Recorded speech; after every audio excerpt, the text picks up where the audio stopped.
বাসরি রাহমাতুল্লাহ আলাইহি দরবারে একজন মানুষ এসে জানাতে লাগলেন, হুজুর ও আল্লাহর ওলি হাসান বাসরি, আমি বড় গরীব মানুষ, আমি বড় অসহায় মানুষ, চাষবাস যা করি আমার সংসার ঠিক মতো চলে না, লোকের কাছে হাত পেতে হয়, লোকের থেকে টাকা পয়সা ঋণ নিতে হয়, তারপরও আমার সংসার ঠিক মতো চলে না। আপনি আমায় কিছু আমল দেন, যে আমলটা করলে আমার সংসারটা সুন্দরভাবে চলবে, আল্লাহ পাক আমার কামাই রুজিতে আল্লাহ বরকত দেবেন।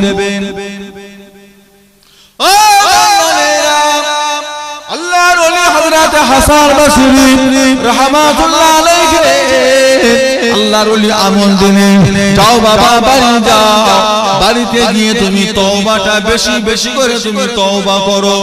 মানুষটা বাড়ি চলে গেলেন, কিছু সময় যাওয়ার পরে আর একটা মানুষ চলে এলেন, হুজুর ও আল্লাহর ওলি হাসান বসরি, আমি যখনই চাষ করি আল্লাহ পাক খরা দিয়ে দেয়, আমার জমিতে আল্লাহ পানি দেন না, যতবার চাষ করি লস, যতবার চাষ করি লস হয়ে যায়, আপনি আমায় কিছু আমল দেন, যে আমলটা করলে আমার চাষবাসটা সুন্দর হবে। আল্লাহর ওলি বললেন, বাবা বাড়ি যাও, তওবাটা বেশি বেশি করে পড়ো।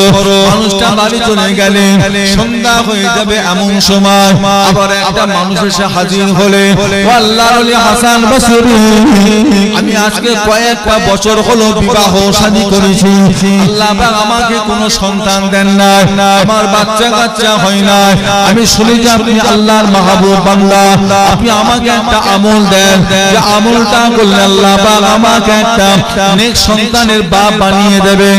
আল্লাহর ওলি বললেন, বাবা যাও বাড়ি যাও, বাড়িতে গিয়ে তুমি তওবা ইস্তেগফারটা বেশি বেশি করে তুমি ইস্তেগফার করো।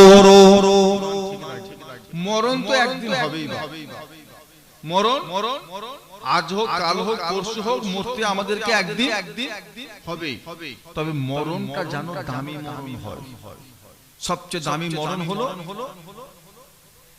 কি মরণ? শহীদি মরণ। সবচেয়ে দামি মরণ হলো শহীদি মরণ, এর উপর আর কোনো মরণ নেই। আল্লাহ রাসূলের শহীদি মরণ হয়েছে, আবু বকরের শহীদি মরণ হয়েছে, ওমর ফারুকের শহীদি মরণ হয়েছে, উসমান গনির শহীদি মরণ হয়েছিল, ইমাম হাসান হুসাইনের কি মরণ, ইমামে আজম আবু হানিফা কি মরণ, ইমাম বুখারী রাহমাতুল্লাহ আলাইহি কি মরণ, বলেন না বলেন না, শহীদি মরণ জীবনে ঘাটেন ঘাটেন। আমার ইমামকে জেলখানায় কি করে মেরেছিল? বিষ খাইয়ে মেরেছিল, শহীদি মরণ। তা আমাদের যদি নসিবে শহীদি মরণ থাকে, চার মরণের কোনো হিসাব নেই। হাদিস পাক আল্লাহ রাসূল বলেছেন চার মরণের কোনো হিসাব, তার ভিতরে এক নাম্বার হলো শহীদি মরণ। ওই মরার সময় কলেমা পড়ার সুযোগ পাক আর নাই পাক, সত্যি যদি লিল্লাহিয়াতের সাথে শহীদ হয়, ওই ব্যক্তি সোজা আল্লাহর দয়ার জান্নাতে প্রবেশ করবে। দ্বিতীয় নাম্বার হলো ওই মরণ যেই মরণটা জুমার দিনে হয়, যারা পরিমাণ ঈমান নিয়ে বৃহস্পতিবার মাগরিবের নামাজের পর থেকে নিয়ে জুমার দিনের মাগরিবের নামাজের আগে পর্যন্ত, কথা বুঝবে, বৃহস্পতিবার মাগরিবের নামাজের পর থেকে আর জুমার দিনের মাগরিবের নামাজের আগে, এই সময়টা যেই ঈমানদার যারা পরিমাণ ঈমানটুকু নিয়ে মৃত্যুবরণ করলো, ওই বান্দা বিনা হিসাবে আল্লাহর জান্নাতে প্রবেশ করবে। দুটো হলো। তিন নাম্বার হলো যেই বান্দাটা মসজিদের মুয়াজ্জিন, ইমামের থেকে মুয়াজ্জিনের কদর আল্লাহর কাছে অনেক বেশি। ইমামের দায়িত্ব সবাই নিল, মুয়াজ্জিনের দায়িত্ব কিন্তু সবাই নেবে না। মুয়াজ্জিন ব্যক্তি মুয়াজ্জিনগিরি অবস্থায় যদি ইন্তেকাল করে, বিনা হিসাবে ওই ব্যক্তি আল্লাহর জান্নাতে যাবে। চতুর্থ নাম্বার হলো আল্লাহ রাসূল বলেছেন মান ক্বালা আখিরে কালেমাতে যে ব্যক্তির শেষ কথাটা হলো লা ইলাহা ইল্লাল্লাহ মুহাম্মাদুর রাসূলুল্লাহ দাখালাল জান্নাহ, ওই ব্যক্তি যেন সরাসরি আল্লাহর জান্নাতে প্রবেশ করে গেল। আমরা দোয়া চাই আল্লাহ যেন আমাদের ঈমান আমলের সাথে জুমার দিনে মরণ দেন, আল্লাহ যেন আমাদের মরণের সময় আমাদের জবান থেকে কলেমা শরীফকে জারি করে। এখন হাজার রকমের দলমত আছে, কলেমা নিয়েও ঝগড়া হচ্ছে। মুরব্বীরা জীবনে ভেবেছিলেন যে কলেমা নিয়ে অশান্তি হবে? মুসলমানদের কলেমা কটা? না, একটা। বলেন না না, চারটে, খামসা। আমাদের কলেমা হলো পাঁচটা। প্রথম কলেমার নাম কালেমায়ে তয়্যিবা, দ্বিতীয় কলেমার নাম কলেমায়ে শাহাদাত, তৃতীয় কলেমার নাম কলেমায়ে তামজিদ, চতুর্থ কলেমার নাম কলেমায়ে তাওহীদ, পঞ্চম কলেমার নাম হলো কলেমায়ে রদ্দ কুফর। তাহলে আমাদের কলেমা মোট পাঁচটা। এখন কলেমা নিয়েও মুসলমানদের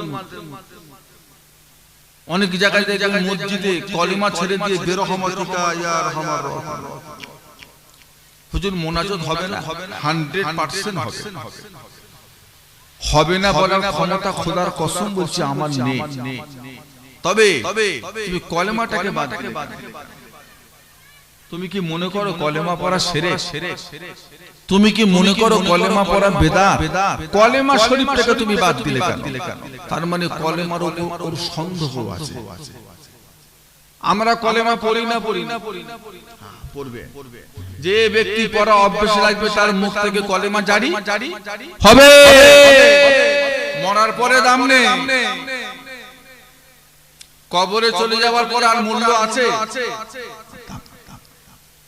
আল্লাহ রাসূল বলে ইজা মাতাল ইনসানু ইনকাতা আনহু আমালুহু ইল্লা মিন সালাসাতি।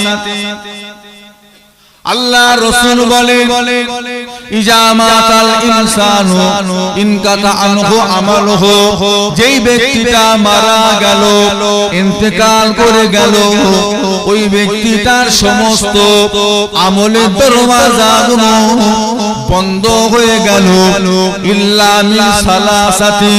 কিন্তু প্রতিটা ঈমানদারের মরণের পরে তিনটে দরজা আল্লাহ কিয়ামত পর্যন্ত খোলা রেখে দেবেন। জোরে বলো, সে পীর হোক, ওলি হোক, গৌস হোক, কুতুব হোক, আব্দাল হোক, সুফি সালেক হোক, ইমাম মুয়াজ্জিন হোক, পীর হোক, দরবেশ হোক, যাই হোক, মাথায় রেখে দেবেন মারা গেছে মানে তার আমলের দরজা বন্ধ হয়ে গেছে। কবরে গিয়ে যতই সুবহানাল্লাহ জিকির করুক আর একটা নেকিও লেখা হবে না। এই আকীদা আমাদেরকে রাখতে হবে।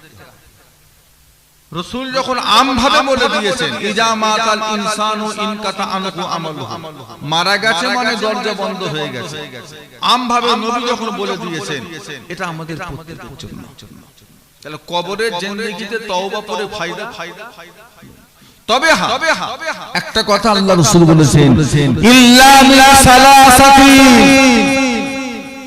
প্রতিটা ঈমানদারের জন্য তিনটে দরজা আল্লাহ খোলা রেখে দিয়েছেন। একটু মহব্বতে বলা যাবে না?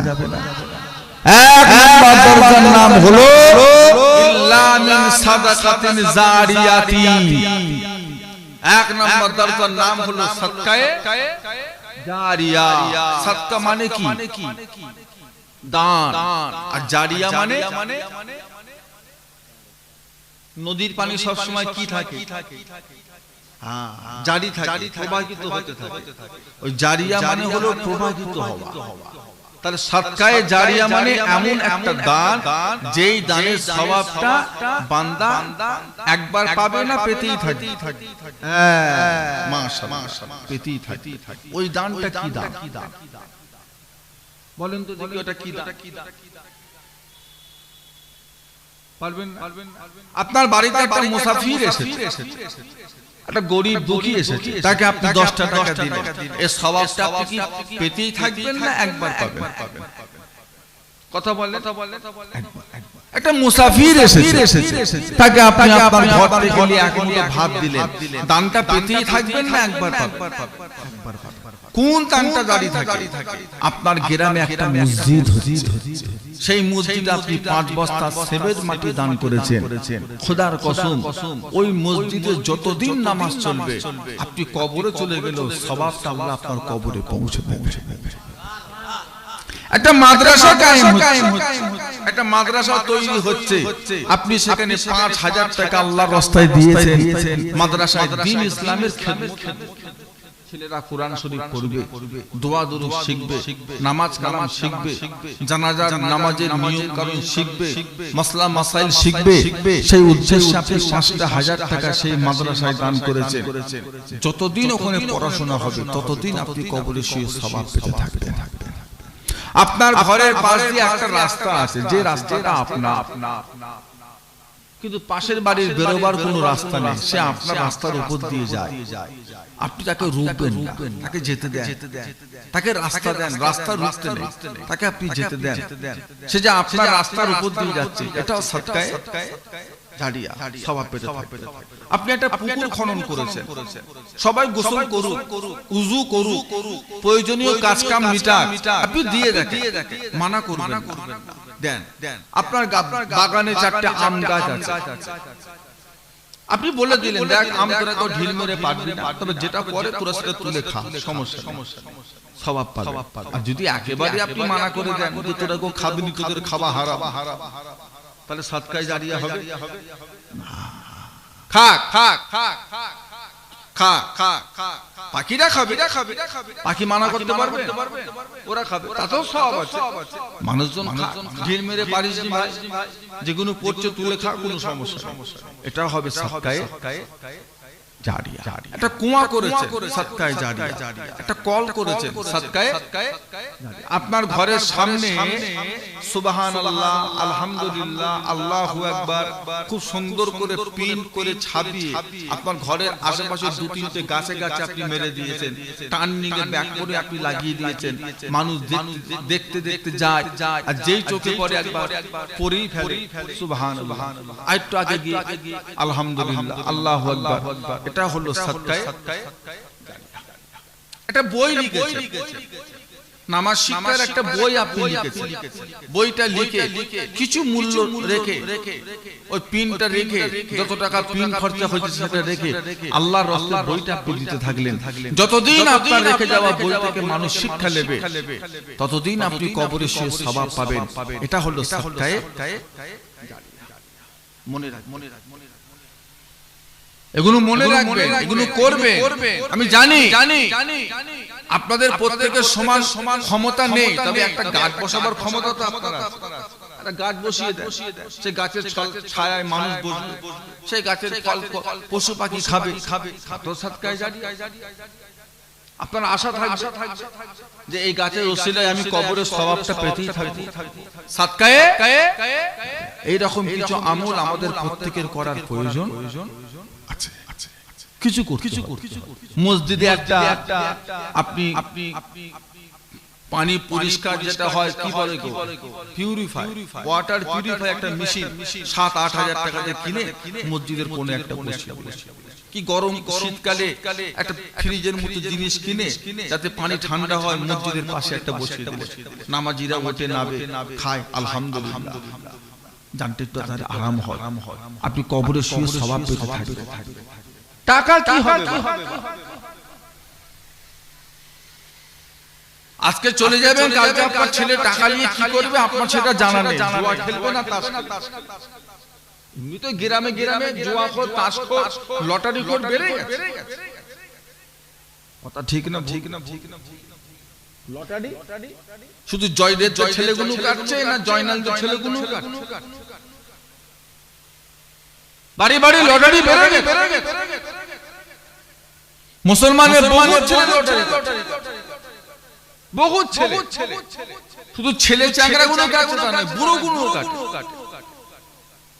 আপনি মনে দুঃখ নেবেন না, আপনার আল্লাহর উপর ভরসা নেই, আপনার আল্লাহর উপর ভরসা নেই, আপনার ভরসা লটারির উপর। আল্লাহ কেন আল্লাহ কেন দেবে? আল্লাহ বা কোরআন পাকের মধ্যে বলেন ওমা ইয়াতাওয়াক্কাল আলাল্লাহি ফাহুয়া হাসবুহু। ও ভাইয়েরা, আল্লাহ রাব্বুল আলামিন কোরআন পাকের মধ্যে বলেন ওমা ইয়াতাওয়াক্কাল আলাল্লাহি ফাহুয়া হাসবুহু। যেই বান্দাটা, যেই বান্দিটা আমি আল্লাহর উপর ভরসা করে থাকে, আমি আল্লাহ পাক ওই বান্দা বান্দিটার জন্য স্বয়ং আমি আল্লাহ যথেষ্ট হয়ে যায়। কে যথেষ্ট হয়ে যায়? কিন্তু আপনি তো লটারির উপর ভরসা করে বসে আর কিছু আছে ঘরে শুয়ে শুধু ভাবে আল্লাহ রিজিক দাও, আল্লাহ রিজিক দাও। সাহাবারা কিন্তু এত পাগল ছিল না। সাহাবারা যেমন ইবাদত করেছে, আবার হালাল পয়সা রোজগারের লোকে দেশ বিদেশ ভ্রমণ করেছে না করে না। সাহাবারা আপনার মতো পাগল না। আল্লাহ রিজিক দাও, রিজিক দাও, আসমান থেকে কেউ সোনার কয়েন করবে আর আপনি কুড়িয়ে কুড়িয়ে নেবেন আর খাবেন? ওই আশা সাহাবারা করেন। আল্লাহ রিজিক দেয় একজনের হাত থেকে আরেকজনের। এই দুটো হাত এক জায়গায় করার লাগে বাইরে বেরোনোর প্রয়োজন আসে না। আমি একটা কারবারি, উনি একটা কারবারি। উনি আমার থেকে কিছু মাল নেবে, ওনার হাতে আমার হাত ঠেকবে, ওনার হাত থেকে আমার হাতে কিছু রিজিক পাবে। আবার যেই মালটা উনি আমার থেকে কিনেছে সেই মালটা ওনার কাছে বিক্রি করবে। ওই দুটো হাতাহাতি আবার কিছু রিজিক লেনদেন। আল্লাহ তো এইভাবে রিজিক দেবেন না। ঘরে হাত গুটিয়ে বসে থাকলে চলে আসবে। বলেন না আসবে কি? সাহাবারা এত পাগল ছিল না। আমাদের কাজ নেই, কাম নেই, টোটো করে ঘুরছে আর বললেই বলে কি কাজ করবো, কাজ নেই, কিছু নেই, সব আছে। আল্লাহ এত কোটি কোটি লোককে খাওয়াচ্ছে, তোমার খেতে আল্লাহ অসুবিধা হয়ে যাবে? আল্লাহর ভান্ডারে কিছু অভাব আছে? তুমি হাত গুটিয়ে বসে থাকলে কাজ আল্লাহ আল্লাহ তুমি খাটো, কাজ করো। একটা ছাড়া দু জায়গায় দেখো, ঘোরো ফেরো, ঠিক আল্লাহ মিলিয়ে দেবে। তোমার নসিবে যেটা নিয়ে তুমি সেটা ধরে টানা হিজড়া করো, ওটা হবে না। বলেন না, ওখানে একটা ট্যাপ বসানো আছে। ট্যাপ আমি আশা করে আছি পানি পাবো, এই আশা নিয়ে গেলাম, বিসমিল্লাহ বলে খুললাম। ট্যাঙ্কে পানি থাকলে তবে পাবো। ট্যাঙ্ক যদি খালি হয়, আমাকে তো এতটুকু যেতে হবে, গিয়ে দেখতে হবে ট্যাঙ্কে পানি আছে না। আমি তার আগে যদি হাত দিয়ে বসে তো পানি নেই, পাগল। রিজিক আসমান থেকে আসে, রিজিক একজনের হাত থেকে আরেকজনের হাতে যায়। দুটো হাতের মিলন ঘটাতে হয়, তার জন্য একটু বাইরে বেরোতে হয়। ওই লটারি কেটে জিন্সের পকেটে লটারি রেখে ঘরে শুয়ে ভাবছে কালকে মনে হয় 1 কোটি হবে। হ্যাঁ, বাড়ির মেয়েগুলো ধরলো, বাড়ির মেয়েগুলো সব ধরেছে। বন্ধন ব্যাংক, হ্যাঁ, গ্রুপ লোন, মহিলা সমিতি ধরে ফেলেছে। কার বাড়ি খাবে? আপনি যে পরহেজ করছেন, নামাজ হোক, রোজা হোক, হজ হোক, যাকাত হোক, দান খায়রাত হোক, যাই হোক, সর্বপ্রথম তো হালাল রুজি। সমস্ত ইবাদতের মূল কি? হালাল রুজি। এই যে হালাল রুজিটা আপনি পাবেন কোথায়? সেরকম বাড়ি গ্রামে কটা আছে? এখন গ্রামের ইমাম নিয়ত করে আমি হারাম খাবো না, আর যে সমস্ত বাড়িতে বন্ধন টন্ধন চলে সেসব বাড়ি খাবো না। ইমামের কপালে মুড়ি ছাড়ার কিছু জুটবে? শুকনো মুড়ি ছাড়া ওর কথা ঠিক বলছি না? এতটা আপনারা কেন হয়ে গেলেন আমার তো মাথায় ঢুকে না। ডাল ভাত কি ভালো লাগে? আল্লাহ রাসূল যখন মিরাজ শরীফে গেছিলেন, মিরাজ থেকে ঘুরে এসে আল্লাহ রাসূল বলেছিলেন, বাবা আমি দেখলাম জান্নাতে সবচেয়ে ভিড়, গরিবদের ভিড়টা হলো জান্নাতে সবচেয়ে বেশি। একটু মহব্বতে বলা যাবে না? অল্পতে খুশি হন, একটু অল্পতে খুশি হন না। আল্লাহ নবীকে সাহাবা বলছে, হুজুর আমি ধনী লোক হতে চাই। বলল বাবা অল্পতে খুশি হতে শেখো, ধনী হয়ে অল্পতে খুশি হলে কিয়ামতের ময়দানে আপনার অল্প ইবাদতে আমার আল্লাহ খুশি হয়ে যাবে। যার পয়সা বেশি তার দায়িত্ব বেশি, বেশি না বেশি না? যাকাত দাও হিসাব করে 1 টাকা কম বেশি হলে হারাম রয়ে গেল না রয়ে গেল? ওর পুরো টাকাটা হারাম হয়ে গেল। ছেলেখেলা ব্যাপার আপনি দিতে পারবেন না। গ্রামে একটা অশান্তি হচ্ছে, গ্রামে একজনের স্বামী মারা গেছে, বিবিটা নোংরা রাস্তায় নেমে যাচ্ছে, ওকে দেখার দায়িত্ব গ্রামের বড় লোকের। টাকা পয়সা দিয়ে কিছু দিয়ে ওকে সাহায্য করাটা। আপনি গরিব, আপনার উপর এই দায়িত্ব নাই, ধনী লোকের এই দায়িত্ব। শুধু ধনী হলে হবে না, দায়িত্ব বেড়ে যায়। তার থেকে আল্লাহ আপনাকে যে হালতে রেখেছে আলহামদুলিল্লাহ আপনি খুশি হয়ে যান যে দায়িত্ব কম। একটা ধনী লোক 5,000 টাকা দান করে যে সওয়াব পাবে, আপনি 50 টাকা দান করে সেম সওয়াব পাবেন।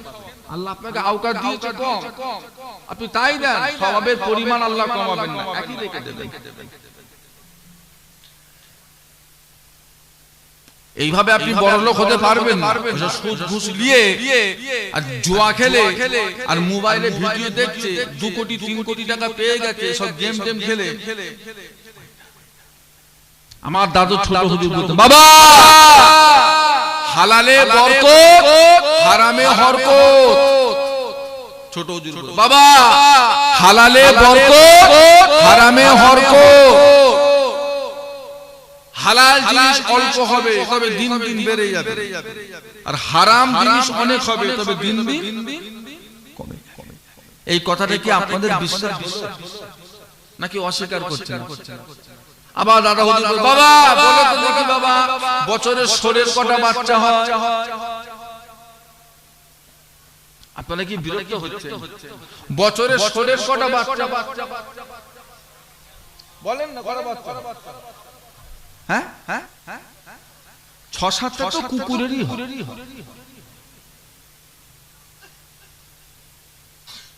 12টা 14টা করে ষোলের বাচ্চা, ছোট ছোট।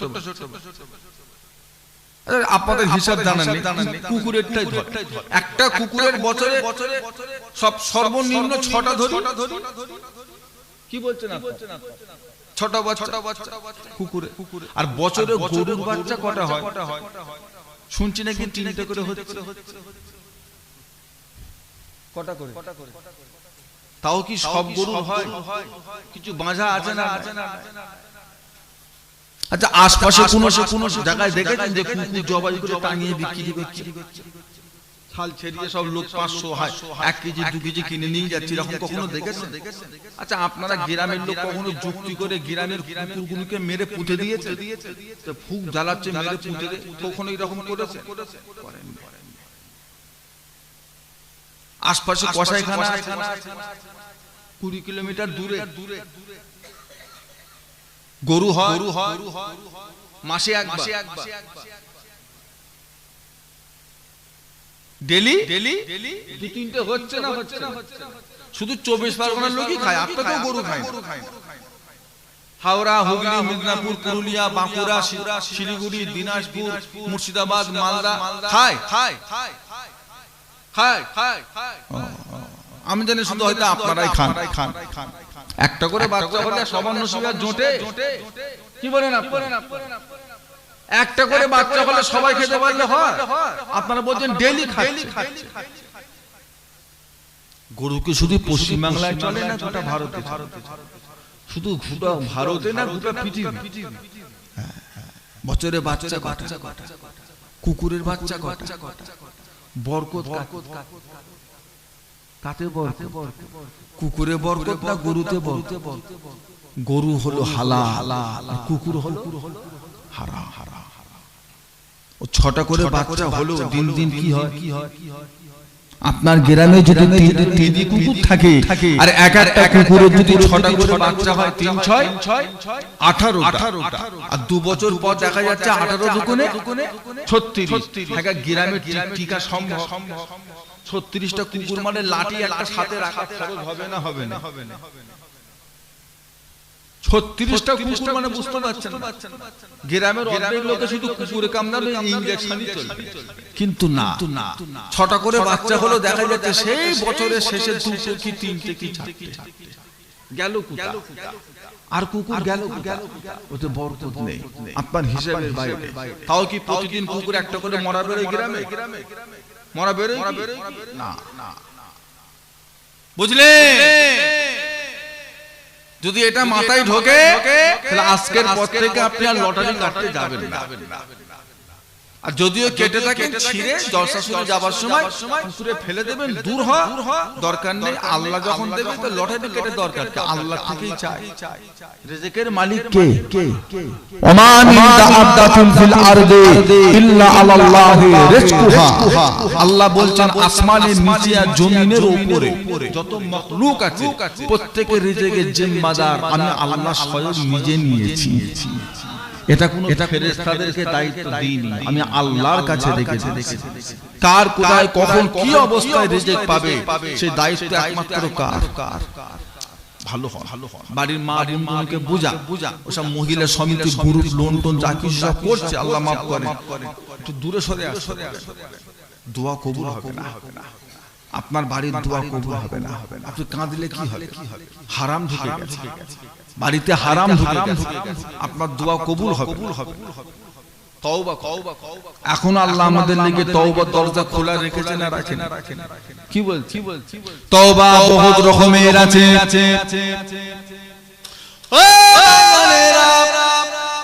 আল্লাহর ওলি হযরত হাসান বসরি রাহমাতুল্লাহ আলাইহি দরবারে একজন মানুষ এসে জানাতে লাগলেন, হুজুর ও আল্লাহর ওলি হাসান বসরি, আমি বড় গরীব মানুষ, আমি বড় অসহায় মানুষ, চাষবাস যা করি আমার সংসার ঠিক মতো চলে না, লোকের কাছে হাত পেতে হয়, লোকের থেকে টাকা পয়সা ঋণ নিতে হয়, তারপরেও আমার সংসার ঠিক মতো চলে না। আপনি আমায় কিছু আমল দেন, যে আমলটা করলে আমার সংসারটা সুন্দরভাবে চলবে, আল্লাহ পাক আমার কামাই রুজিতে আল্লাহ বরকত দেবেন। আল্লাহর ওলি হযরত হাসান বসরি রাহমাতুল্লাহ আলাইহি আল্লাহর ওলি আমল দিলেন, যাও বাবা বাড়ি যাও, বাড়িতে গিয়ে তুমি তওবাটা বেশি বেশি করে তুমি তওবা করো। মানুষটা বাড়ি চলে গেলেন, কিছু সময় যাবার পরে আর একটা মানুষ চলে এলেন, হুজুর ও আল্লাহর ওলি হাসান বসরি, আমি যখনই চাষ করি আল্লাহ পাক খরা দিয়ে দেয়, আমার জমিতে আল্লাহ পানি দেন না, যতবার চাষ করি লস, যতবার চাষ করি লস হয়ে যায়, আপনি আমায় কিছু আমল দেন, যে আমলটা করলে আমার চাষবাসটা সুন্দর হবে। আল্লাহর ওলি বললেন, বাবা বাড়ি যাও, তওবাটা বেশি বেশি করে পড়ো। মানুষটা বাড়ি চলে গেলেন, সন্ধ্যা হয়ে যাবে এমন সময় আবার একটা মানুষ এসে হাজির হলে, ও আল্লাহর ওলি হাসান বসরি, আমি আজকে কয়েকটা বছর হলো বিবাহ শাদী করেছি, আল্লাহ পাক আমাকে কোনো সন্তান দেন না, আমার বাচ্চা কাচ্চা হয় না, আমি শুনি যে আপনি আল্লাহর মাহবুব বান্দা, আপনি আমাকে একটা আমল দেন, যে আমলটা করলে আল্লাহ পাক আমাকে একটা নেক সন্তানের বাপ বানিয়ে দেবেন।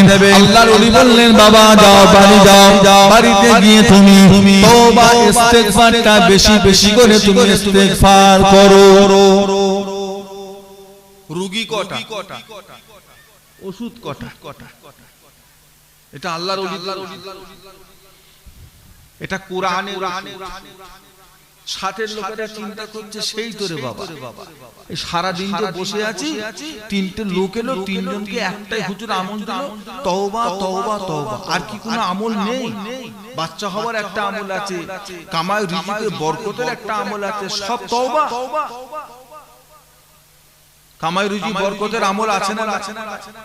বলেন না, আমল নেই একটা নির্দিষ্ট আমল। মদিনার মসজিদে নববী শরীফে আল্লাহ নবী দরবারে একটা সাহাবী এসে হাজির হলেন, আল্লাহ নবীকে সালাম দিয়ে, ইয়া রাসূলুল্লাহ ইয়া হাবিবাল্লাহ, হুজুর আমি বড় গরীব মানুষ।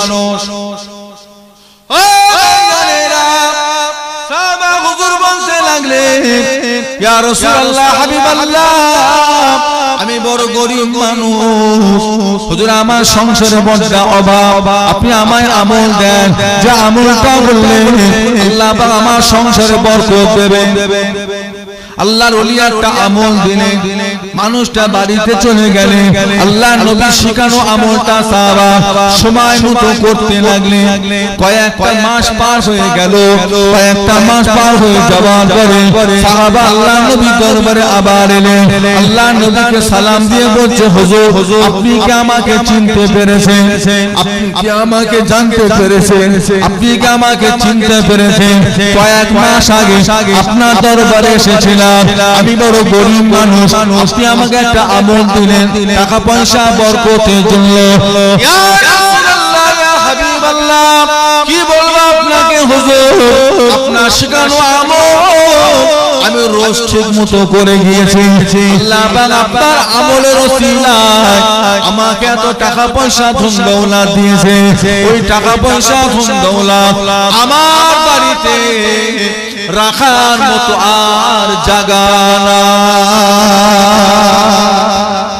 মহব্বত বলুন অন্যান্য সাহাবারা গিয়ে ওনাকে ধরলেন আল্লাহর নবী সাহাবী আল্লাহর নবী আপনাকে কি আমল দিয়েছে নবী পাক আপনাকে কি জিকির দিলেন কি আমল দিলেন সাহাবা হুজুর বলতে লাগলেন বাবারা আমাকে আল্লাহর নবী আমল দিয়েছিলেন সুবহানাল্লাহি ওয়া বিহামদিহি সুবহানাল্লাহিল আযীম ওয়া বিহামদিহি আস্তাগফিরুল্লাহ লা হাওলা ওয়া লা কুওয়াতা ইল্লা বিল্লাহ সুবহানাল্লাহি ওয়া বিহামদিহি سبحان الله العظيم وبحمده استغفر الله لا حول ولا قوة إلا بالله سبحان الله وبحمده سبحان الله العظيم وبحمده استغفر الله لا حول ولا قوة إلا بالله يا আমলটা আমি করে গিয়েছি আল্লাহ পাক আমার জীবনে সমস্ত অভাব আল্লাহ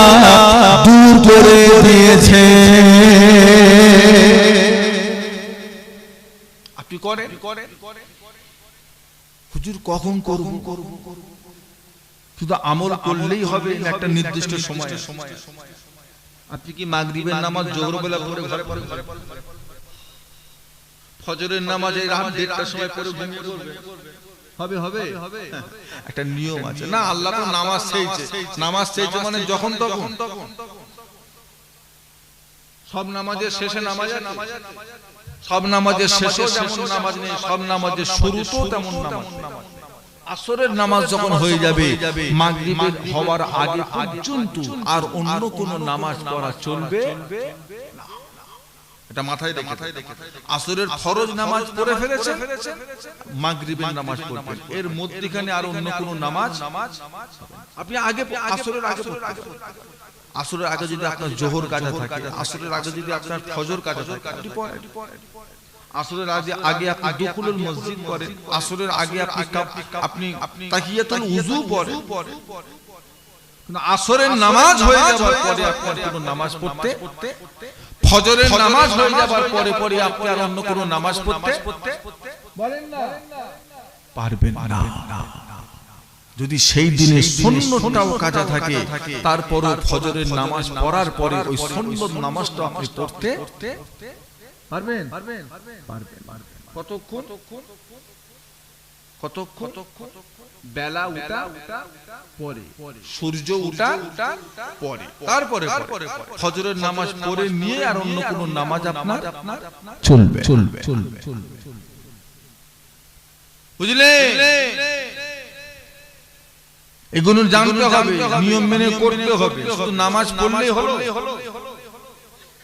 শুধু ইবাদত করলেই হলো আমার বাপজানেরা ভাইজানেরা দোস্তরা বন্ধুরা আল্লাহর নবী বললেন বাবা এই আমলটা করবে তোমরা ফজরের সুন্নত নামাজ পড়ে 100 বার ফরজ নামাজের আগে আর ফজরের সুন্নত নামাজের আগে সুন্নত পড়ে 100 বার আমলটা করে ফজরের ফরজ নামাজটা পড়বে এইভাবে তোমরা কন্টিনিউ একভাবে আমলটা করে যাও আল্লাহ পাক তোমাদের কামাই রুজিতে আল্লাহ পাক অনেক বরকত দিয়ে দেবে একটু মহব্বতে বলা যাচ্ছে না আল্লাহর ওলি হযরত হাসান বসরি রাহমাতুল্লাহ আলাইহিকে মানুষরা জিজ্ঞাসা করতে লাগলেন ও হযরত হাসান বসরি কি ব্যাপার আপনার দরবারে সকাল থেকে তিনটে মানুষ এসেছিল হুজুর, তিনজনকে আপনি একটা আমল কেন দিলেন, কি ব্যাপার? আরো তো আমল আছে, শুধু তওবা করতে কেন বললেন? হাসান বসরি বললেন, বাবারা আমি হাসান কোরআন হাদিস যতটা বুঝেছি তোমরা ততটা বোঝো না। আল্লাহ রাব্বুল আলামিন তওবাকারীকে বড় পছন্দ করে থাকে। তো মহব্বতে বলা যাবে না, তওবাকারীকে আল্লাহ বড়। তওবা বহুত রকমের আছে, তওবা হাজার হাজার রকমের তওবা আছে, এক একটা নবীদের এক একটা তওবা আছে, এক একটা নবীকে আল্লাহ এক একভাবে পরীক্ষা করেছেন। হযরতে নবী আদমকে আল্লাহ শয়তান দিয়ে পরীক্ষা করিয়েছে, করিয়েছে না করায়? শয়তান দিয়ে আল্লাহ নবী আদমকে পরীক্ষা করিয়েছে না করায়? হযরত নবী আদম তার জন্য তওবা করেছিলেন, রব্বানা যালামনা আনফুসানা ওয়া ইল্লা তাগফির লানা ওয়া তারহামনা লানাকুনান্না মিনাল খাসিরিন। এই তওবাটাকে পড়েছিলেন নবী আদম। আল্লাহ পাক আরো পরীক্ষা করেছেন হযরত নবী মুসাকে আলাইহিস সালাম আল্লাহ ফিরাউন দিয়ে পরীক্ষা করিয়েছেন, হযরত নবী ইব্রাহিম আলাইহিস সালামকে দিয়ে আল্লাহ নমরুদকে দিয়ে পরীক্ষা করিয়েছে না? আল্লাহ যদি নবীদের পরীক্ষা নেয় আমাদের টুকটাক পরীক্ষা হবে না? হেরে গেলে হবে? এই সমস্ত পরীক্ষায় নবীরা পাস করেছিলেন না ফেল করেছিলেন? পাস। নবীদের পরীক্ষা হয়েছে, আমাদের হবে না? নবীরা কি কাফেরদের কাছে নমরুদ নবী ইব্রাহিমকে জ্বালাবার জন্য কতদিন ধরে কাজ জড়ো করেছিল? কতদিন? এক মাস। কজনকে জ্বালাবে? একজনকে জ্বালাবার লেগে কাজ জড়ো করেছে এক মাস। 10 বিঘে এরিয়া নিয়েছে, কুটা কাটে আগুন জ্বালিয়ে 7 দিন একভাবে জ্বলিয়েছে। 7 দিনের পরে জেলখানা থেকে নবী ইব্রাহিম আলাইহিস সালামকে টেনে টেনে আনা হচ্ছে ওই আগুনে পুরাবে বলে। নবী ইব্রাহিম কেঁদে কেঁদে বলেছিল, আমায় ছেড়ে দাও, আমায় ছেড়ে দাও বলেছিল। আল্লাহ দেখছে ইব্রাহিম কি করে, আল্লাহ দেখছে যে ইব্রাহিম কি করে, কাফেরদের কাছে মাপ চায় নাকি আমি আল্লাহর উপর তাওয়াক্কুল করে থাকি। সবাই নিয়ে গেল, গাছের মাথায় তুললো, দড়ি টেনে ফেলবে, জিবরাইল ফেরেশতা এসে হাজির। হুজুর আল্লাহ আমাকে 600 ডানা দিয়েছে, একবার হুকুম করেন একটা ডানা দিয়ে ঝাপটা মারবো, নমরুদের আগুন ধুলির সাথে। বলে বলছেন না, লাগবে না। তা হুজুর আপনাকে এখান থেকে চেক দিয়ে পালায় ওইদিকে, বলছেন না। কেন? বলছে আমি কি অবস্থা না অবস্থায় আছি আমার আল্লাহকে দেখতে না। আমি নবী ইব্রাহিম অন্ধ খোদার ইবাদত করি না। একটু মহব্বতে বলা যাবে না? আল্লাহ দেখছে না আমার অবস্থা, তুমি কেন সাহায্য করছো? তিনি করতে পারেন। আচ্ছা আল্লাহ কাউকে সাহায্য করতে গেলে আল্লাহর কি কারো সাহায্যের প্রয়োজন হয়? আগুনে ফেলে দেবে, হযরত নবী ইব্রাহিমকে জ্বালিয়ে পুড়িয়ে শেষ করে ফেলবে। হযরত নবী ইব্রাহিমের মনের বিশ্বাস আমি হয়তো আগুনে পুড়ে শেষ হয়ে যাব। আল্লাহ রাব্বুল আলামিন নমরুদের আগুনকে হুকুম করে দিলেন, কুলিয়া নারু কুনি বারদাউ ওয়া সালামান আলা ইব্রাহিম। এই আগুন আমার নবী ইব্রাহিমের জন্য তুমি শান্তিময় হয়ে যাও। একটু মহব্বতে বলুন। নবীদের পরীক্ষা হয়েছে, ইব্রাহিম নবীকে আল্লাহ আরো পরীক্ষা করেছেন। এমনি নয়, আল্লাহ বলেছে খলিল। খলিল মানে কি? তাহলে আল্লাহ বন্ধু করছে, পরীক্ষা করে না এমনি। আল্লাহর বন্ধু ইব্রাহিম খলিলুল্লাহ। আল্লাহ বলছে ইব্রাহিম হচ্ছে আমার দোস্ত। দেখেছেন যে যত কাছের হয় তার পরীক্ষা তত কঠিন। নবীদের ঈমান মজবুত, নবীদের পরীক্ষাটাও। ইউসুফ নবীকে কোথা ফেলে চাল্লা, কে কবে আসবে কবে তুলবে, ওহ কি পরীক্ষা। ইসমাইল নবী কোথা, কে জবাই করছে, পরীক্ষা। আমার হুকুমকে বেশি দাম দেয় না, নিজের ছেলের প্রতি মায়া বেশি থাকে। কে পরীক্ষা করছে? আল্লাহ। আমাদের মন খারাপ করলে হবে, ব্যবসায় লস খাবো, আল্লাহর উপর হ্যাঁ মারা যাবে আল্লাহর ছেলে মারা যাবে, বাপ মারা যাবে, মা মারা যাবে, আল্লাহর পরীক্ষা হবে। আল্লাহর প্রতি বিশ্বাস হারানো যাবে না। আল্লাহ টুকটাক পরীক্ষা করবে, বেশি না, অল্প অল্প। আল্লাহ হুকুম করলো, যা ইব্রাহিম তোমার বিবি হাজেরাকে আর তোমার বিবি তোমার ছেলে ইসমাঈলকে ওইখানে রেখে দিলে। কোথা? কাবার পাশে। না আছে ঘর, না আছে দোর, না আছে দোকান, না আছে থাকার জায়গা, না আছে পানি, না আছে খাবার। কথা ঠিক না? কে রাখছে? আল্লাহ যদি আপনাকে বলে দেয় কালকে তুই তোর বাচ্চাকে নিয়ে সুন্দরবন জঙ্গলে ছেড়ে রেখে তুই চলে আয়, পারবেন? ঠিক করে বলেন, পারবেন? আল্লাহ যদি আমাকে বলে তোকে আমি যে একটা ছেলে দিয়েছি 3.5 বছর বয়স, ওই বাচ্চাটাকে নিয়ে তোর বউকে নিয়ে অমুক জঙ্গলে ছেড়ে দিয়ে যা, আমি আল্লাহ দেখব কোন ছেড়ে দিয়ে সম্ভব? আমাদের ঈমানে অত মজবুত আছে আমাদের? পারবেন না। আল্লাহ যদি আপনাকে বলে তোর ধন সম্পদ যা আছে সব আমার রাস্তায় ব্যয় করে দে, পারবেন? আল্লাহ আমি থাকবো।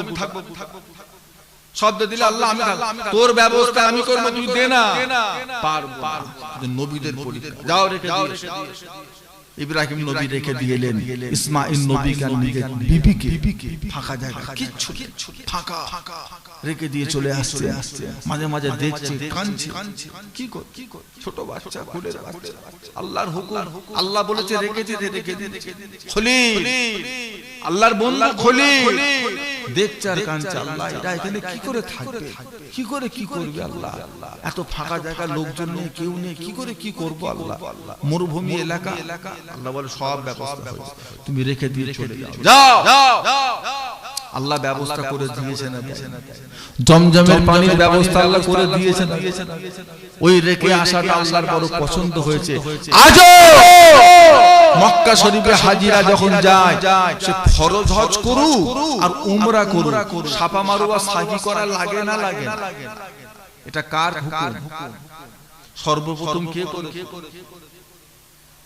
করেছে? আম্মা জান হযরত হাজরা রাদিয়াল্লাহু তাআলা আনহা সর্বপ্রথম করেছে। তেনার এই হুকুমটা, তেনার এই আসা যাওয়াটা আল্লাহর বড় পছন্দ হয়ে গেছে। কিয়ামত পর্যন্ত হাজী সাহেবদের একটা নিয়ম কানুন করে দিয়েছে। একটু মহব্বতে বলা যাবে না? কাবা তওয়াফ করো 7 বার, সাফা মারওয়া সাহি করো 7 বার। শুধু তওয়াফ নয়, একটা জায়গায় গিয়ে দেখবেন ব্লু লাইট, হাজী সাহেবরা ব্লু লাইট, এখান থেকে অতটুকু রাস্তা মা হাজেরা আলাইহিস সালাম জোরে ছুটেছিলেন বলে হাজীদের হুকুম হলো ওই জায়গাটায় অন্য যতটা এসেছেন, যতটা স্পিডে, তার থেকে একটু গতিতে ওই জায়গায় হেঁটে ছুটে যাও। কেন?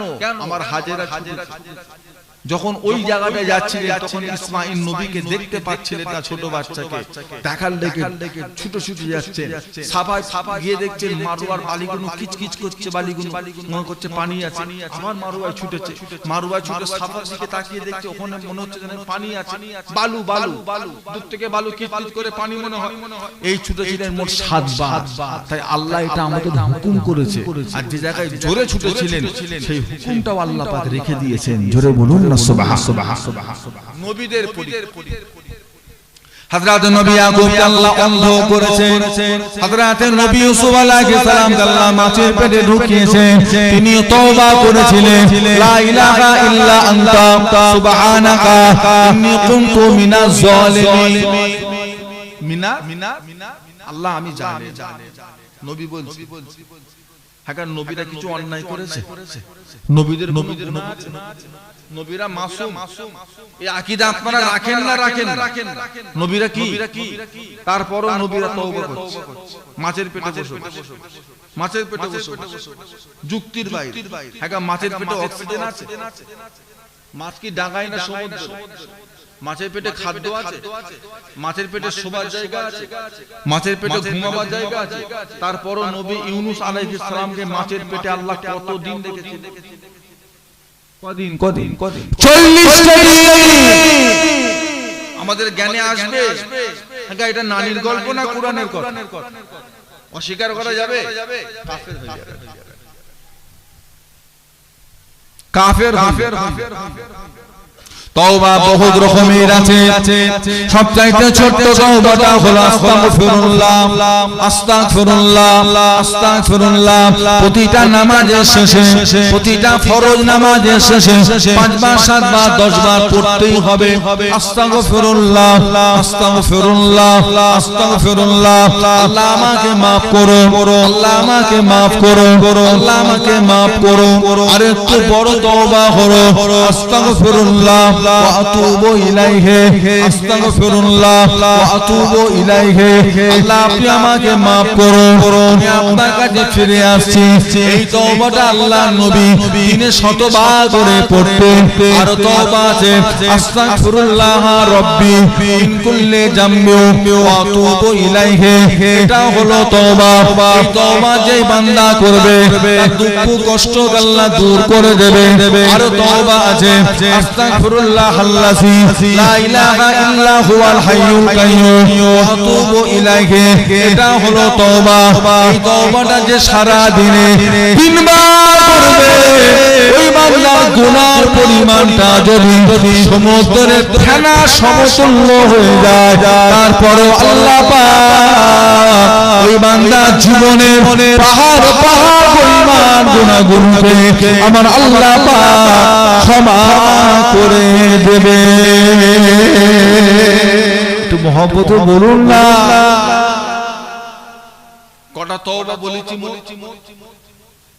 করকম তওবা বলেছি বা ভুলে গেছে? ও শুনছেন না? আওয়াজ না? ছটা। একটা আদম নবীর, একটা ইউনুস আলাইহিস সালামের বলেছি, আর 4টে তওবা আরো বলেছি। মোট কটা?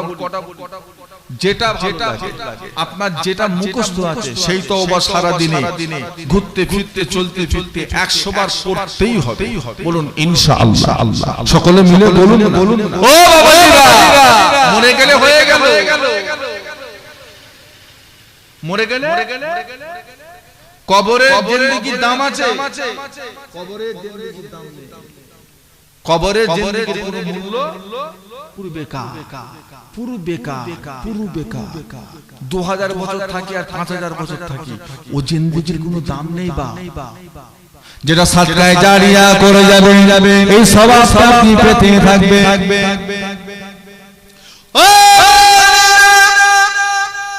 আল্লাহ রাসূল বলে দ্বিতীয় নাম্বার হলো আল্লাহ পাক বান্দার আরেকটা দরজা খোলা রেখে দেন।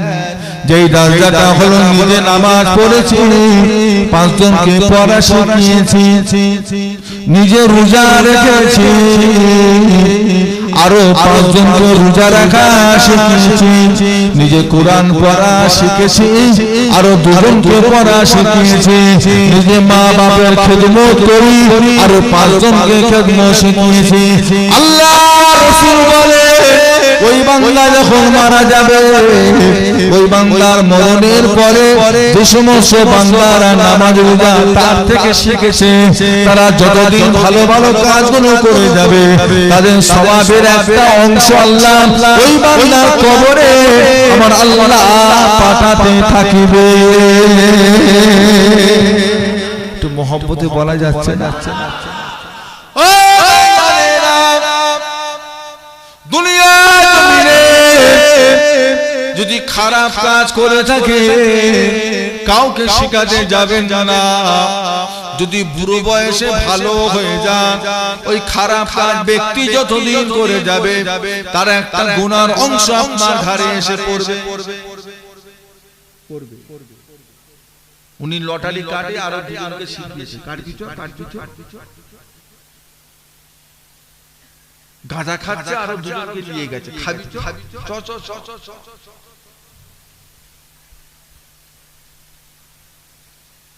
মানুষের অন্তর থেকে আল্লাহর ভয় উঠে, তাকওয়া। তাকওয়ার মূল হলো আল্লাহ আর তাওয়াক্কুল। এই যে দুটো জিনিস, তাকওয়া আর একটা কি তাওয়াক্কুল। তাকওয়া কথার অর্থ হলো আল্লাহর ভয়, আর তাওয়াক্কুল করা মানে হলো আল্লাহর উপরে সন্তুষ্ট থাকা।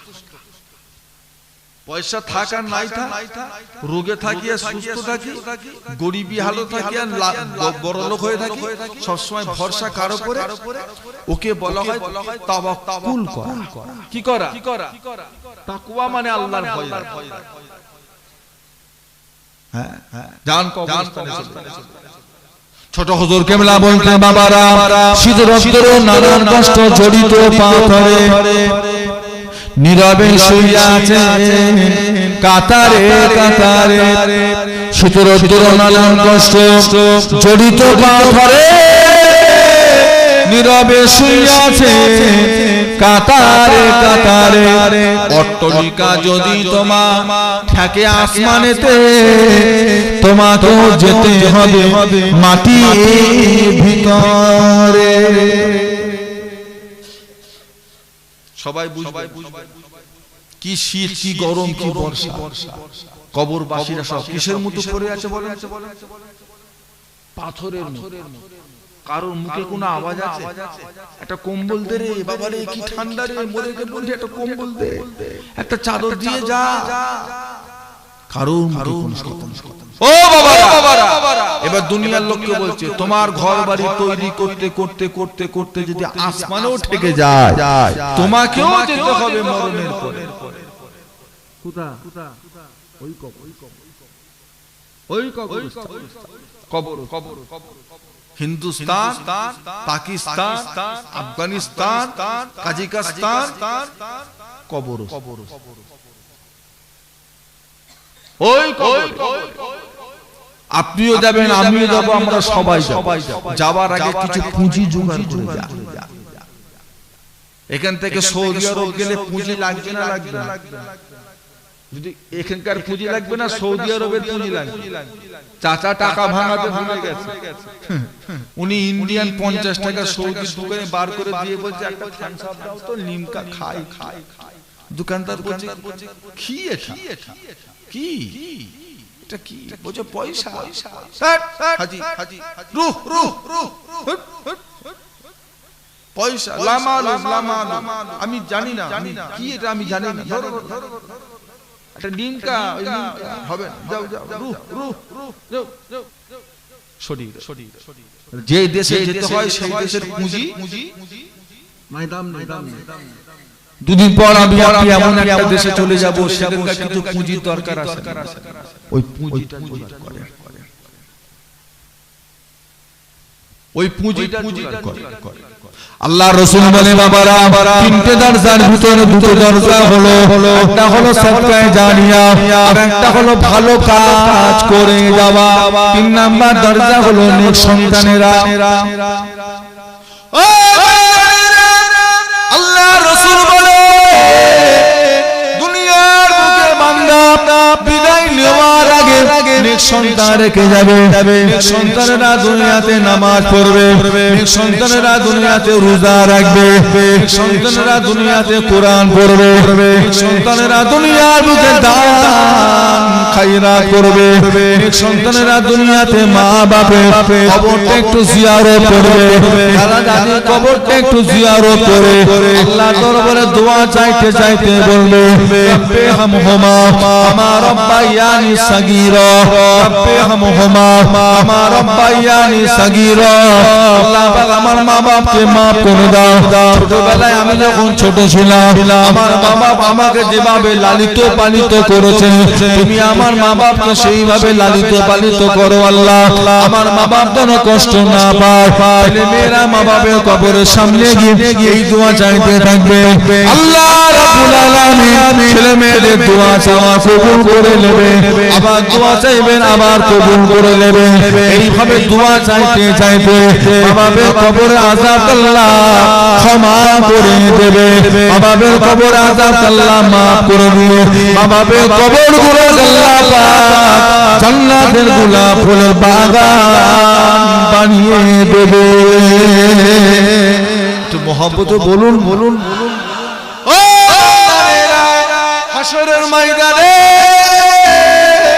আল্লাহ রাব্বুল আলামিন কত গুণী বান্দা বান্দিকে দাঁড় করিয়ে দেবে ওই সমস্ত বান্দা বান্দীরা আল্লাহ পাকের সামনে আল্লাহকে জিজ্ঞাসা করে আল্লাহ আমরা দুনিয়াতে নামাজ পড়েছিলাম আমরা দুনিয়াতে রোজা রেখেছিলাম আমরা দুনিয়াতে দান খায়রাত করেছিলাম তবে আল্লাহ এত নামাজ আমরা পড়ি না এত রোজা আমরা রাখি না এত দান খায়রাত আমরা করি না আমাদের নামে আমালে এত নেকি দিয়ে দিল আমাদের নামে আমালে এত নেকি কি করে জমা হলো আল্লাহ পাক ওই সময় বলবে ও আমার বান্দা বান্দীরা আমরা দুনিয়া থেকে বিদায় নেওয়ার আগে আমরা দুনিয়াতে নেক সন্তান রেখে এসেছিল ওরা দুনিয়াতে নামাজ পড়তো ওরা দুনিয়াতে রোজা রাখতো ওরা দুনিয়াতে দান খায়রাত করতো ওরা দুনিয়াতে জিকির ফিকির করতো ওরা দুনিয়াতে রোজার মাসে ইফতারি দান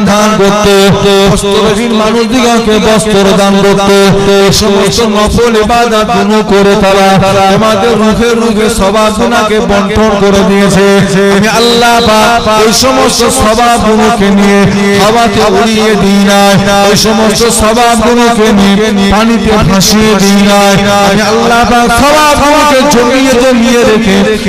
জমিয়ে রেখে আসমানের এক একজনের এক একটা নেকি পাহাড় হয়ে গিয়েছে জোরে বলুন না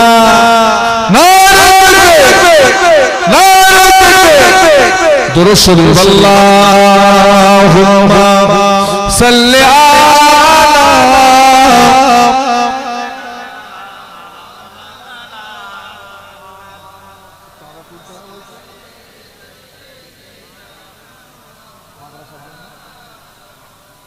मोहब्बत अल्लाहुम्मा सल्ली अला सय्यिदना मौलाना मुहम्मद व अला आलिहि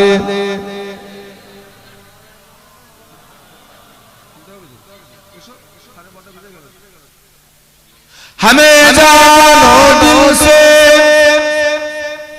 प्यारा मोहम्मद की हमो है हमारा मोहम्मद जो आंखों में आए तो कब तक रहेगा ये पर्दा हमारा तुम्हारा मोहम्मद अल्लाहुम्मा सल्ली अला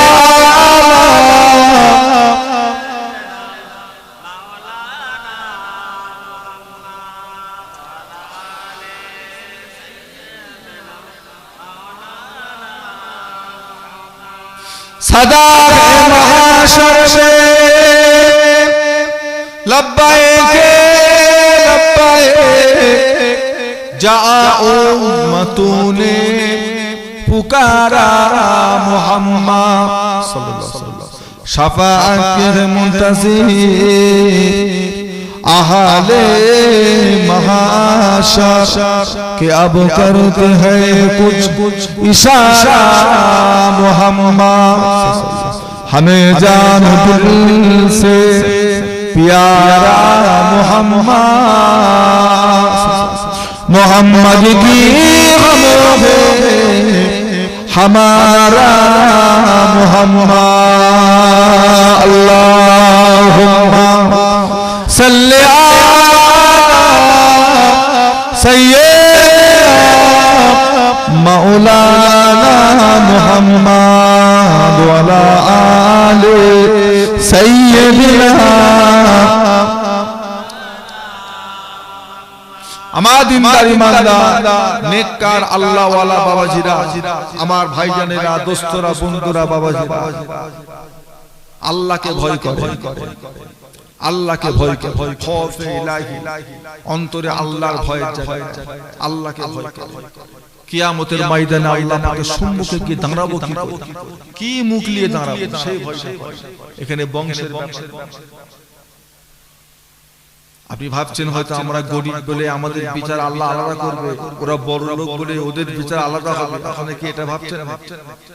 সিদ্দিকদের বিচার আলাদা, সৈয়দদের বিচার আলাদা, কাজীদের বিচার আলাদা, আর যারা ওই জমাদার, মল্লিক, মিদ্দে, শেখ, ওদের বিচার আলাদা, এরকম কিছু ভাবছেন?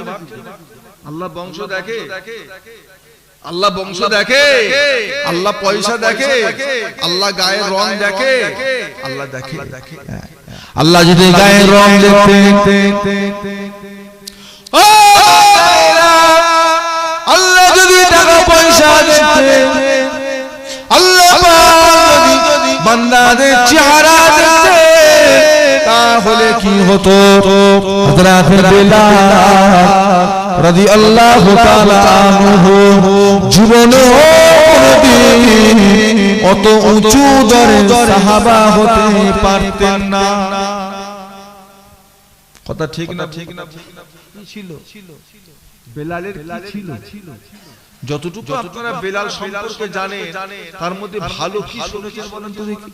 গায়ের রংটা খুব সুন্দর, তাহলে চেহারাটা অনেক সুন্দর, তো চুলটা মনে হয় খুব সুন্দর, তাহলে কি সুন্দর। ও অনেক পয়সা ছিল বেলালের, অনেক টাকা। বেলাল থাকতো কোথায়? আসহাবে সুফা, যে সমস্ত সাহাবারা ঘর ছেড়ে চলে এসেছে, মা বাপ তাদেরকে তীর্থ পুত্র করে দিয়েছে, সেরকম একটা জায়গায় থাকতো মদিনার নবাবীর পাশে, ওইখানে বেলাল থাকতো। মানে নিজের একটাও জমি ছিল, নিজে আমি ঘর করে। কি দিন বুঝতে পারছেন বেলালের কি অবস্থা? পড়াশোনা অনেক পণ্ডিত ছিলেন, উনি কি 10টা যে জান্নাতি সাহাবার ভিতরে উনি কি ছিলেন? বলেন না। না, সেটাও না। তাহলে এত উঁচু দরে গেল কি করে? কোথায় গেছে বেলাল? আমার আপনার নেমে যায় নবী যখন আল্লাহ মেরাজে গেলেন, মেরাজ শরীফে গিয়ে নবী আমার জান্নাত যখন ঘুরে ফিরে বেড়ান, আর যখন জান্নাতের মধ্যে প্রবেশ করলেন, দেখা যায় আল্লাহ রাসূল একটা পায়ের আওয়াজ শুনতে পেলেন, কে যেন হেঁটে হেঁটে বেড়ায়। আল্লাহ রাসূল জিজ্ঞাসা করে, জিবরাইল কিসের পায়ের আওয়াজ? এটা কার পায়ের আওয়াজ? হযরত জিবরাইল, ইয়া রাসূলুল্লাহ, হাবিবাল্লাহ, এটা জান্নাতে চলার আওয়াজ নয়, এটা জান্নাতে কেউ চলে না, এটা জান্নাতে চলার আওয়াজ নয়। ইয়া রাসূলুল্লাহ,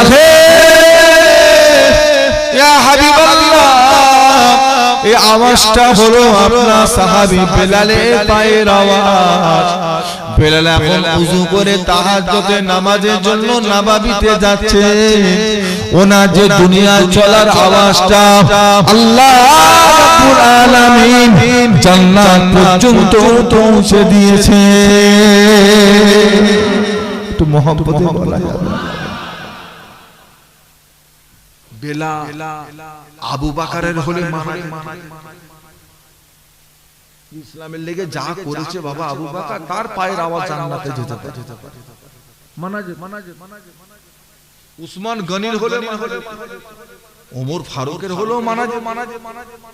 লা নবিয়া বাদি লাকানা উমর।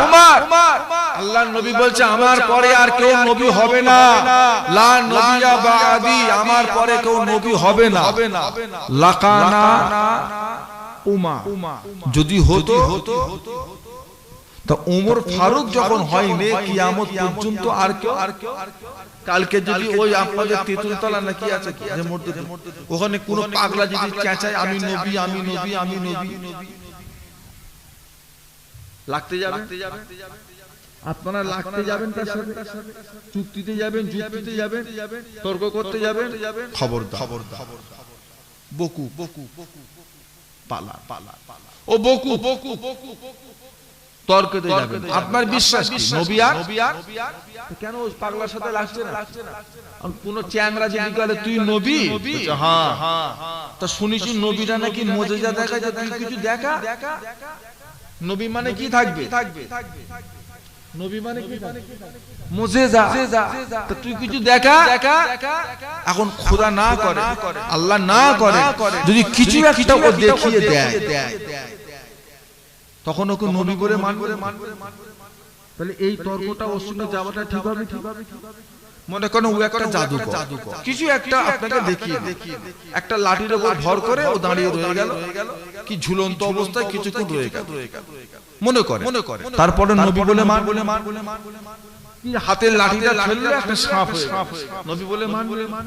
যখন মানবে না তাহলে ওর সঙ্গে তর্কে গিয়ে আমার কোনো লাভ হবে না, কোনো দরকার। ও বকু পাগলার মতো বকু আমি নবী আমি নবী করে করব। আমাদের বিশ্বাস, আমাদের আকীদা দুনিয়াতে কিয়ামত পর্যন্ত আর কোনো নবী আসবে না। এটা আমাদের আকীদা, এটা আমাদের বিশ্বাস। যদি হতো, নবী বলেছেন যদি হতো, তিনি যখন হয়নি আর হবে না, ঝামেলা খতম। নবী আমার মেরাজ থেকে ফিরে চলে এলেন মদিনার মসজিদে নববী শরীফে, সাহাবা হুজুরদেরকে নিয়ে ওয়াজ করছে। ভরা মজলিসে বিলালকে ডাকলেন, বিলাল এখানে আসে। ও বিলাল হাজির হয়ে গেল। আল্লাহ নবী বলে বিলাল কি আমল করে, কি ইবাদত করেন বলে। আমি রাসূলুল্লাহ আপনার পায়ের আওয়াজ আল্লাহর জান্নাতে শুনতে পেয়েছি। হযরতে বিলাল লজ্জিত হয়ে গেলেন, ইয়া রাসূলুল্লাহ হাবিবাল্লাহ তেমন কিছু ইবাদত আমি করি না, কি আর করব হুজুর, গরীব মানুষ, পাঁচ ওয়াক্তের নামাজটা আমি পড়ি, দান আমি তেমন কিছু করি না, জিকির ফিকির আমি তেমন কিছু করি না, কি আর করব হুজুর। আল্লাহ নবী বলেন, না বিলাল তুমি গোপনে গোপনে কিছু একটা ইবাদত করো, যেটা তুমি কাউকে বুঝতে দাও না, আল্লাহ জানে সেই ইবাদতটা কি। হযরতে বিলাল জবাব দিলেন, ইয়া রাসূলুল্লাহ ইয়া হাবিবাল্লাহ আমি বিলাল একটা কাজ বড় মন থেকে করি, বড় আশা করে করি, সেটা হলো আমি বিলাল যখন নাপাক হয়ে যাই, আমি বিলাল যখন উযুহারা নাপাক অপবিত্র হয়ে যায়, আমার উযুটা যখন নষ্ট হয়ে যায়, আমি বিলাল সাথে সাথে উযুটা আদায় করে নিয়ে মদিনার মসজিদে নববী শরীফে চলে যায়। নববীতে গিয়ে আমি বিলাল 2 রাকাত তাহিয়াতুল ওযু নামাজ পড়ে থাকি। মুহাব্বতে বলুন তাহিয়াতু, এটা নফল নামাজ। এটা কি নাম? সব সময় আমাদের লোকেরা জুম্মার দিনে পড়ে, আমাদের মানুষরা জুম্মার দিনে নামাজটা অন্য দিন না, তাও সবাই জুম্মার 2 রাকাত করে অর্ধেকের বেশি মুসল্লি জড়িয়ে এই গ্রামের খবর জুমার ওয়াক্তের মত কত রাকাত, কত রাকাত 22 রাকাত। 1-2 রাকাত কত? 22। তাহিয়াতুল উযু করা দুকুলুল মসজিদ ক্বাবলাল জুমআহ ফরজ নামাজ বাদাল জুমআহ আখরি যুহর সুন্নাহ নফ মোট হলো পড়ছে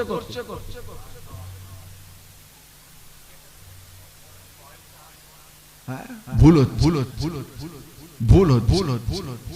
40 হয়ে গেল আপনার 40 হয়ে গেল আপনি আর সামনে 40 বছর বাঁচবেন না 40 হলো মানে আপনার বয়সের অর্ধেক জীবন আপনি পার করে এখনো যদি দু রাকাত করে পালান তাহলে বাড়তি নামাজগুলো কবে পড়বেন বাড়িতে পড়েন তাই ছেলে মেয়েরা ওরা বাপের দিকে থেকে ওরা নামাজি এমনি হুকুম করা হচ্ছে সুন্নাত নফল বাড়িতে যদি আপনার বাড়িতে গিয়ে পড়তে ভালো লাগে যদি বলেন না হলে বাড়িতে যেতে যেতে আবার কি হবে না হবে এখানে পড়লে মসজিদে পড়ে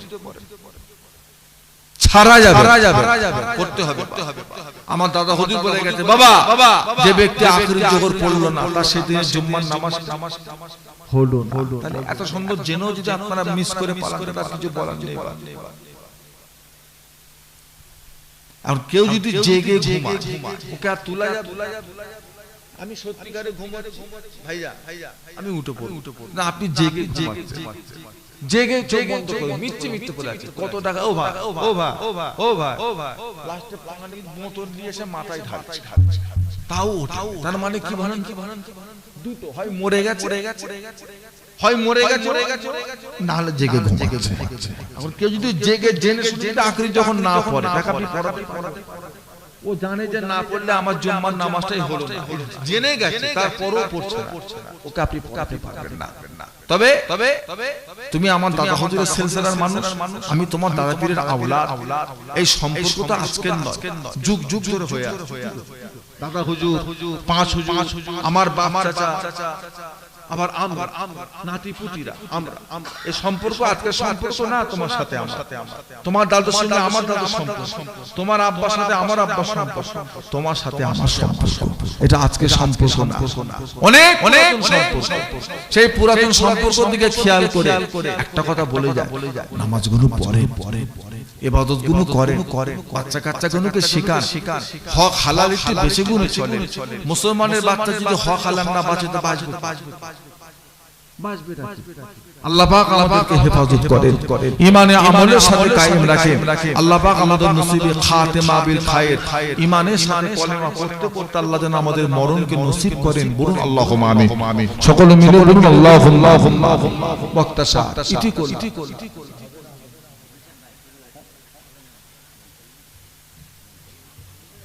এই কমিটি ভাই কিছু বলো হবে হ্যাঁ তো চাবি করতে হবে একটা চেয়ার আমার পাশে না এই আমার কাছে এখন কথা হলো কি মাদ্রাসার নামটা কি কালিয়ানি দক্ষিণ পাড়া কোরআনিয়া মাদ্রাসা উন্নতি গল্প আজকের এই মাহফিলটা কিন্তু লোক সংখ্যা খুব কম